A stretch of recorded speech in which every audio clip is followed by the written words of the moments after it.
Hay mga preni, ang ordinary nating fried hotdog ay pwede nating pasarapin pa. Yan ang Pani from Panis Cookery. Kukuha lang siguro ako dito ng mga 15 pieces. Then tatanggalin lang natin ang packaging neto. Then ikat lang natin ang hotdog for about 10 pieces. At para sa ating sizzling hotdog, mag-init ng kaunting mantika. Saka lang natin ilagay ang sliced hotdog.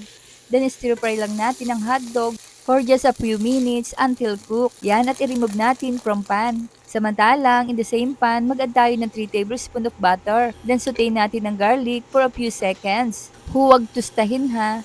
Mag-add ng some onions, mag-add ng 3/4 cup of banana ketchup, then mag-add tayo ng 1 tablespoon oyster sauce. Ilagay natin ang fried hotdog, saute until the sauce is absorbed. Add the long green pepper, mag-add ng white onion.